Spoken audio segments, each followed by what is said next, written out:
Shabbat Shalom. So the name of this week's Parsha, Truma, literally means donation. And I have joked a few times that this sermon should be sponsored by the Jewish Fundraisers Association, because the theme of donations is central to this biblical passage. While researching what I would say to you today, I came across a slightly better joke on the subject. A rabbi, moved by the poverty in his city, decides to dedicate his sermon to the need for the community to increase its donations to the most in need. The next day, his students approached him, curious to know whether the sermon had already had any effect. "I achieved a 50% success rate," said the rabbi. "Those in need are already interested in receiving. I just need to convince those who can give to increase their donations." Beyond the humor, this highlights a real challenge. How do we inspire generosity and a sense of shared responsibility? The truth is that it is worth taking a few minutes to reflect on how we decide which causes to support and how we develop this commitment. We often repeat a certain mantra that differentiates between the general approach to donations, represented by the word charity, and the Jewish approach, represented by the word tzedakah.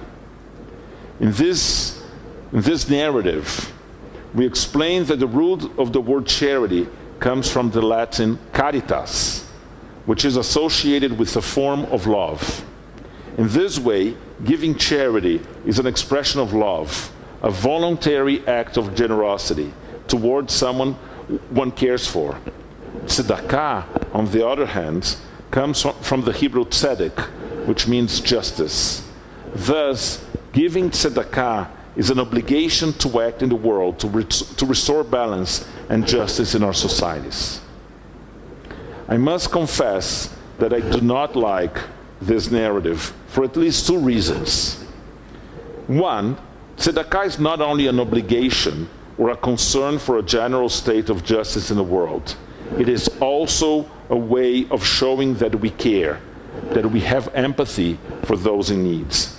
Moreover, I see many people outside the Jewish community donating to restore justice, just as many within the community donate as an expression of love.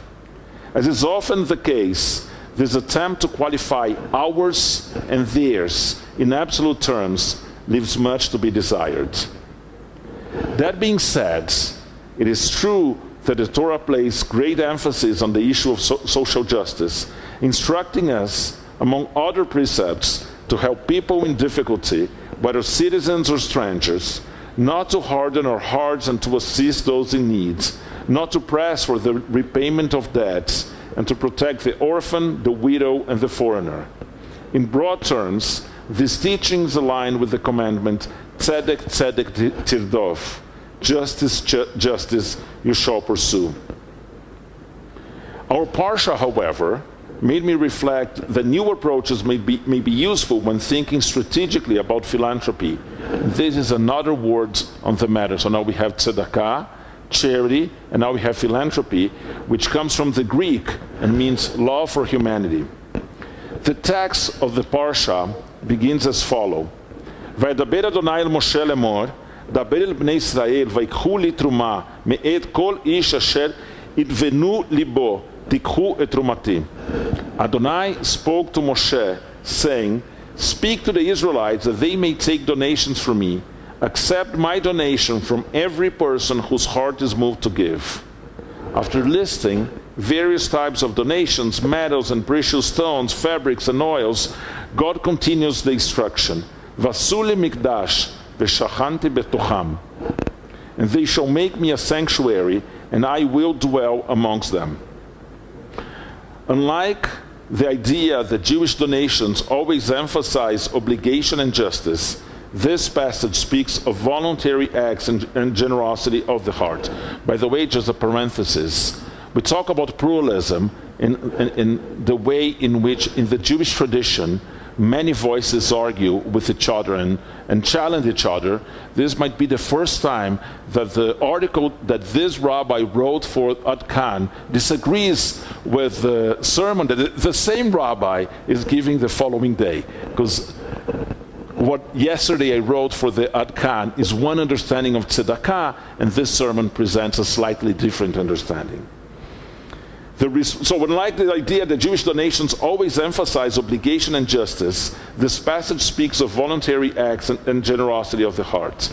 The response to this divine request, which we will read about in Parashat Vayakel in a few weeks, is that the people bring so many donations that the artisans ask Moshe to stop the request. They had already received more than was needed.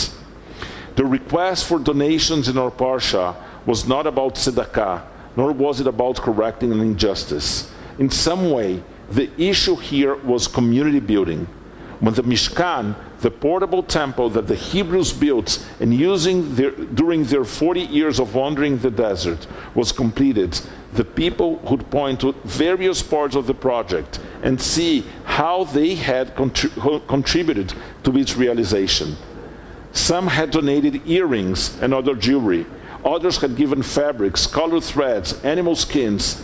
A midrash tells of how people organized work groups in response to the request for donations.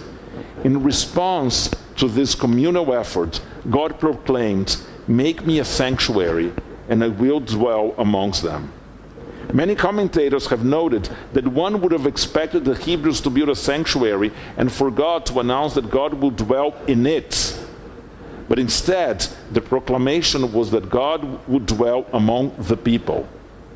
Rabbi Jonathan Sachs highlights that while for the first generations of the Jewish people, it was easy to feel God's presence at all times, for later generations, God practiced tzimtzum, contracting the divine presence, dimming its lights, and softening its voice. God's presence in the world was no longer as obvious. For me, the presence of community often fills this void and creates the space in which the divine presence can reside. According to the Talmud, the Shekhinah, the divine presence, dwells wherever at least 10 people gather. Addressing the same passage, the Hasidic master, Yehud Aryeh Leib Alter, the Sfat Emet, notes that various donations for the construction of the Mishkan allowed each member of the people of Israel to take part in the project, and they were all united through this common purpose. Reflecting on the Sfat Emet commentary, my teacher, Rabbi Art Green, wrote in 1998, "Calls for Jewish unity, so it appears, were as common in the Sfat Emet's time as they are in our own. Remembering a Warsaw divided among Hasidim and socialists, Zionists and assimilationists, this teaching was as needed in early 1900s when it was spoken as it is today. But his message is more defined than that. The way to achieve unity is through everyone holding on to his or her own distinctive viewpoints, while sharing with all others in a context that fully accepts the infinite variety of minds and opinions, all of them making up a single divine whole. Here, no view is to be dismissed or rejected, for such would only diminish the whole, defacing the name of God. Such a truly pluralistic model of Jewish life has yet to be tried." There still seem, even today, to be immense challenges for community building. How can we accept everyone's contribution without forcing them to conform to the majority's opinion? How can we ensure that the entire community feels represented in this communal construction, regardless of the size of the contribution they're able to offer? How can we raise awareness in the whole community about the importance of this project and ensure that there are sufficient resources for its development? Here at Beit David, and in the wider progressive Jewish world, we tirelessly seek answers to these challenges and invite each of you to join us on this journey. To those who already contribute, whether financially, with time, or expertise, we offer our deepest gratitude.